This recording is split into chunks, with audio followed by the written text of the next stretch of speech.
Bank വിളിക്കുന്ന സമയത്ത് ചുരുങ്ങിയത് 5 സുന്നത്തുകൾ നമുക്ക് നേടിയെടുക്കാൻ പറ്റും. 5 സുന്നത്തുകൾ ഒരു ബാങ്കിന്റെ ഇടയിൽ. ഒന്ന്, റസൂൽ സല്ലല്ലാഹു അലൈഹി വസല്ലം പഠിപ്പിച്ചു ബാങ്കിന്റേതായ പദങ്ങൾ അതുപോലെ ആവർത്തിച്ച് നമ്മളും പറയാം. മിണ്ടാതിരുന്ന് അതേ വാക്കുകൾ ആവർത്തിച്ച് പറയാ. ഹയ്യാല സ്വലാഹ് ഹയ്യാലൽ ഫലാഹ് എന്ന് കേൾക്കുമ്പോ ലാ ഹൗല വലാ ഖുവത ഇല്ലാ ബില്ലാഹ് ഒരു സുന്നത്ത് കിട്ടി. രണ്ടാമത്തെ സുന്നത്ത് അസ്സലാത്തു അലൻ നബി സല്ലല്ലാഹു അലൈഹി വസല്ലം. ബാങ്ക് കഴിഞ്ഞപ്പോ നബി സല്ലല്ലാഹു അലൈഹി വസല്ലമിന്റെ പേരിൽ ഒരു സ്വലാത്ത് ചൊല്ലുക. അത് ഇസ്ലാമിലെ സുന്നത്താണ്, ബാങ്കിന്റെ ശേഷമുള്ള സുന്നത്ത്. മൂന്നാമത്തേത് അദ്ദുആ.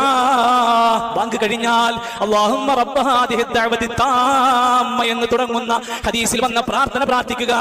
നാലാമത്തെ സുന്നത്ത് റളീതു ബില്ലാഹി റബ്ബ വബിൽ ഇസ്ലാമി ദീനാ വബി മുഹമ്മദിൻ സല്ലല്ലാഹു അലൈഹി വസല്ലമ നബിയ. 5 തന്റെ ആവശ്യങ്ങൾക്ക് ഉത്തരം കിട്ടാൻ കൊതിക്കുന്ന പ്രാർത്ഥനകൾ വേണോ? ബാങ്കിന് ശേഷം നീ പ്രാർത്ഥിച്ചോ ഉത്തരം കിട്ടുന്ന പ്രാർത്ഥന.